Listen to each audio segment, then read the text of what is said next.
Hi everybody, I'm Fran Spielman, and with us today is Alderman Brendan Reilly, the President Pro Tem of the City Council. Thanks for joining us. Thanks for having me. So how does the son of an East Coast doctor end up as a Chicago politician? Well, it was a kind of a long, strange trip in how I got here. I moved here from Boulder, Colorado years ago. I was actually cooking Mexican food out there and skiing a lot. Oh. My father and mother had just moved to Chicago. He took over Cook County Hospital as chairman of medicine, and I had worked on Capitol Hill before I had moved to Colorado, and he suggested maybe I should take a look at politics again. And so I came back here and sent my resume around, and eventually was offered a job making $18,000 a year working in the Illinois House of Representatives. So you did races for Mike Madigan, right? You I were did. one of his top lieutenants. Did you ever notice any Me Too stuff going on down there? You know, the culture down there was pretty out of hand when I was there myself. Describe it. There were a lot of blurred lines. Lobbyists acting inappropriately, legislators acting inappropriately. I did actually, a woman I was dating at the time was sexually harassed by a Republican state representative from Central Illinois. She staffed a committee, and actually Speaker Madigan at the time called that representative into his office and reprimanded him and said if it happened again, it would be leaked to the press. That was my only experience with that directly, because I was dating someone who was on the receiving end of it. But it was a toxic culture, and there was a lot of room, I think, to improve that. Everything that's been played out the last 2 years demonstrates there's a need to clean it up. But yeah, it was not a healthy environment. It was an ugly environment, it sounds like. Yeah, it was. And yet, you're describing Madigan as having handled it. In that case, he did. It's been a long time since I worked there. I'm not familiar with the recent series of events, but my personal experience when I was there is that was what I witnessed. Does it surprise you that his staff, the Kevin Quinns and all that stuff that went on with Sean Decremer and Mapes and all that, does that describe the Madigan that you knew and handled it that way? Again, it was a different time. I'm not very familiar with all the stuff that's played out. I haven't focused on it that much. But in my experience, the speaker always took these types of allegations very seriously. I can't speak to what's happened recently. So Mayor Lightfoot now is facing a big test with the CTU, a 94% vote. Right. Unbelievable. I think it's even higher than when Rahm instigated the strike in 2012. I think you're probably right, yeah. Yeah, and why? Well, I think there's a real movement to get teachers better pay. But they have a good pay offer on the table. It's not about pay, it's more about the extra, reducing class sizes, and those are all noble goals, and I think everyone supports them. And the staff, the extra staff supports absolutely. staff. I think that what the teachers union wants is something that every parent would want for their kids in the public schools. The question becomes, can we afford all of these things right now? I think as far as a long-term goal, I think these are achievable goals. But I don't think we can get all that done right now all at once, given all the fiscal pressures that we're facing right now. And so I do think that the offer on the table is a fair one, and I hope that they can work this out quickly. But I'm a strong supporter of the teachers union. I think that their agenda is appropriate. I just think that they're being a bit aggressive in the timing and wanting all these things delivered at once. Should she put this stuff in writing, the staffing promises that she claims are baked into her budget at the schools? I think that would be appropriate. And obviously, if they're going to reach a deal, it'll have to be in writing, I would assume. I'm talking about the staffing promises. I see. That's what we're waiting for, really. I'm not so familiar with that part. But I think at the end of the day, if you make an agreement and you make a promise, what difference does it make if you put it on paper? Yeah, so you think she should? Again, I'll defer to the mayor on that. It's her decision, and I support this mayor.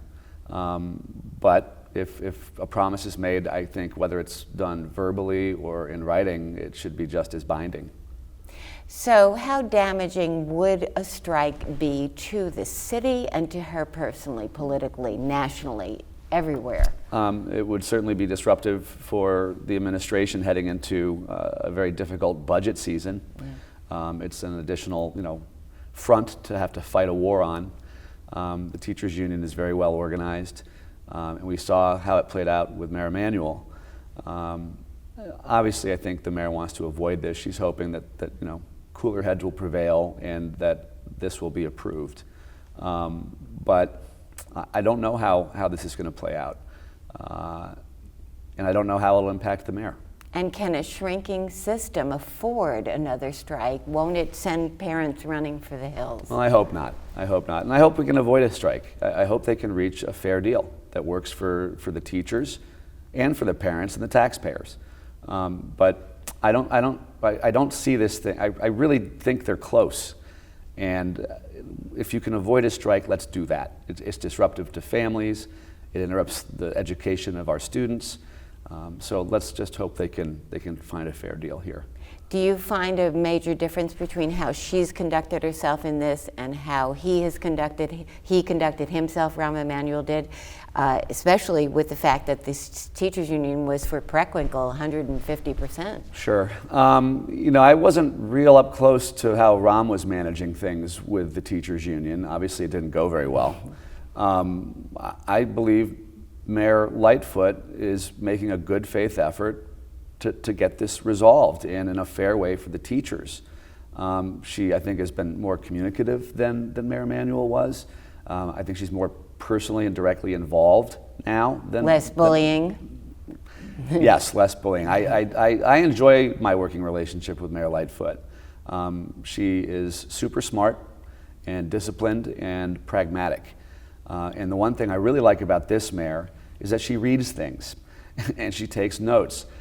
I had many, many meetings with Mayor Emanuel, and he never, ever once pulled out a piece of paper and a pen to jot down notes. That's been my experience with every one of my meetings I've had with the mayor, and that's impressive.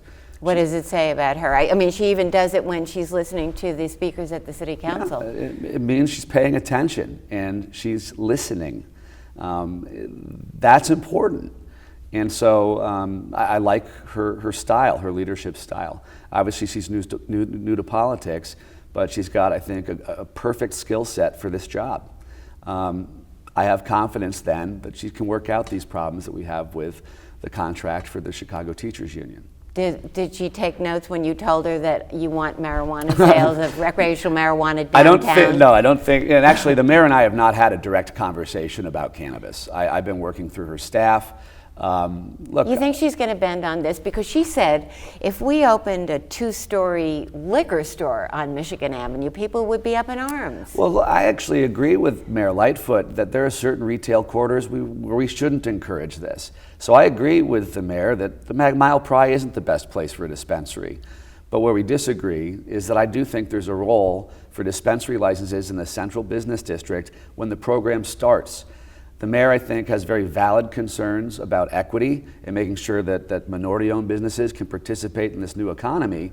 And she doesn't want all the incumbent medical marijuana distributors to get a big leg up when other folks are ready to come compete. And so I think there's a way to achieve the mayor's equity goals, making sure that these licenses are spread throughout the city in a fair fashion, while also allowing us to enjoy some revenue downtown where the 600,000 commuters a day are working. Okay, so and where our 57 million tourists are spending their time and money. Okay, so you said Michigan Avenue should be off limits. That's fine. That's our pristine shopping district.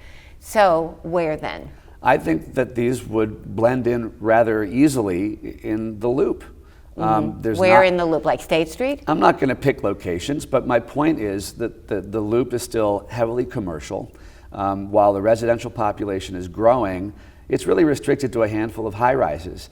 You can tuck these things in, and they're rather nondescript, without anyone really noticing. The problem here is there's a stigma attached to marijuana, right? Everyone that looks at it through the 70s and 80s lens is people just getting whacked out and stoned. My experience, I visited these dispensaries in Colorado. People are not hanging out in front of these places smoking dope. They go in, they do their transaction, and they leave. It's as quiet as going to a pharmacy, and that's actually the new experience now. The marijuana industry has evolved in the last 10 or 12 years. We're now looking at marijuana 2.0. The way that they're marketing these products, it's not let's go have a good time. It's let us help you treat your pain. Let us help you get off of opioids. Let us help you with lifestyle choices, wellness, these sorts of things. Can't sleep? Try this. So it's a very different industry now. And if you go into these retail stores, they look like Apple stores. They're clean, they're bright. There's not a lot of product hanging around. They have people that sit there and they consult you. What's your problem? What are you looking to do? And the branding it looks like Walmart or Kmart or whatever. Take your pick. So you think it blends in well with the college kids who are downtown in the Loop? I mean, look, the Loop has become like a college town. I'm less interested in serving the needs of the downtown student. I'm more interested in the commuters that are going to be going back to suburbs where they've banned the sale of this. Let's take advantage of that. The tourists, 57 million people. Denver has a cannabis tourism economy. I'm not saying Chicago should build one of those, but if you're coming here for food and architecture, some people are probably going to want to partake in this as well. I want their tax dollars. So my proposal is in the central business district, cap the number of dispensaries to three or four, and hold that cap in place until minority-owned businesses and new market entrants are ready to come and compete. Then lift the cap and let them come into the downtown market and participate in the economy. I think that achieves the mayor's equity goals, which I share, and it also gets us revenue years 1, 2, and 3.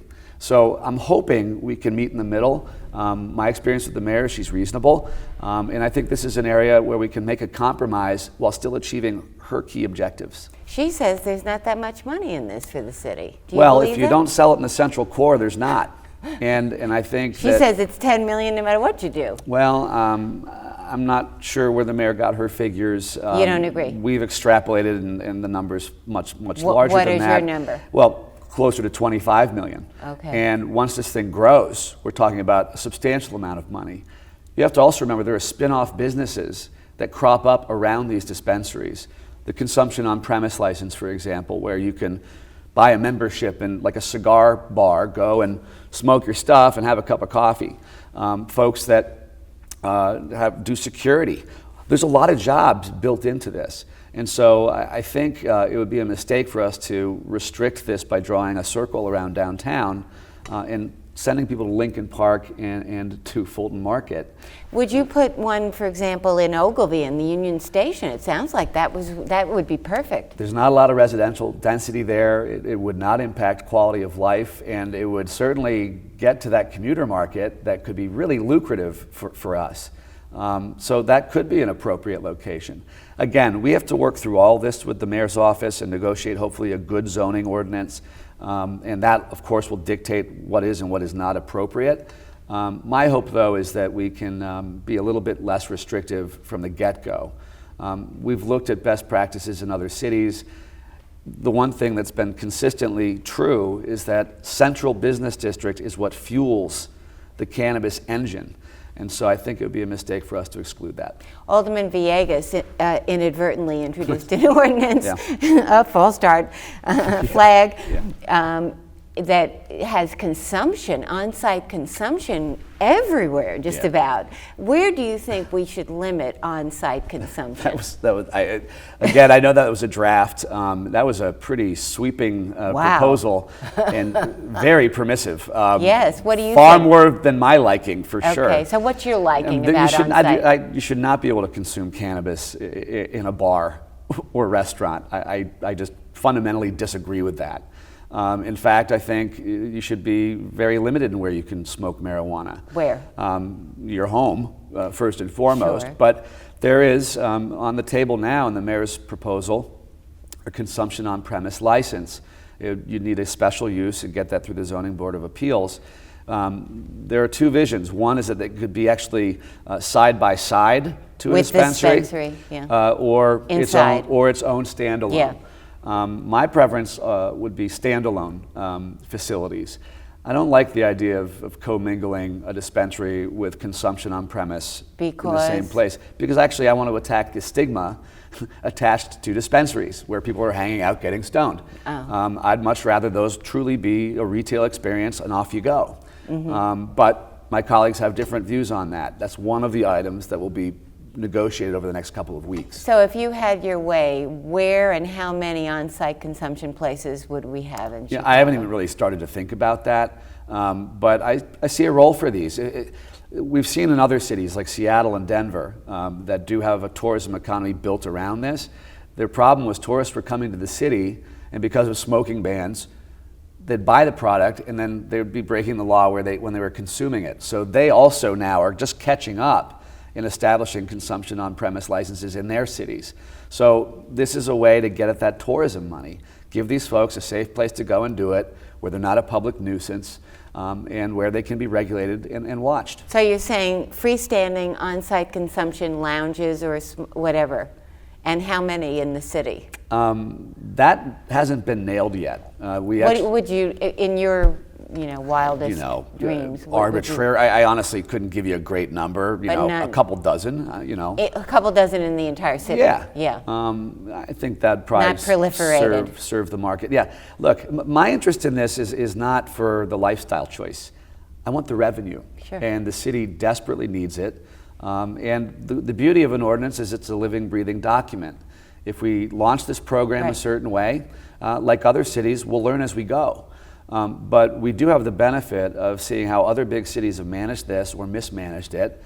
And I think learning from their experiences, we can make this a model. But again, there's more work to do negotiating that. Where would you like to see the casino go? I don't have a strong opinion on it. I think that it should be proximate to downtown. I don't necessarily believe it needs to be in the heart of downtown. The downtown economy is doing very well. And there are economic multipliers that come with the siting of a casino. So I think the mayor was right to first look at neighborhoods that need more investment.